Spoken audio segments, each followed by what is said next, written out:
بسم الله الرحمن الرحيم. لا أقسم بهذا البلد وأنت حل بهذا البلد ووالد وما ولد لقد خلقنا الإنسان في كبد أيحسب أن لن يقدر عليه أحد يقول أهلكت مالا لبدا أيحسب أن لم يره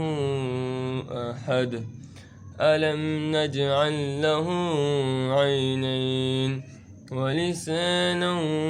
وشفتين وهديناه النجدين فلاقتحم العقبة وما أدراك ما العقبة فك رقبة أو إطعام في يوم ذي مسغبة يتيما ذا مقربة أو مسكينا ذا متربة ثم كان من الذين آمنوا وتواصوا بالصبر وتواصوا بالمرحمة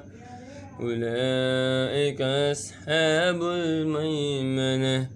والذين كفروا بآياتنا هم أصحاب المشأمة عليهم نار مؤصدة صدق الله العظيم.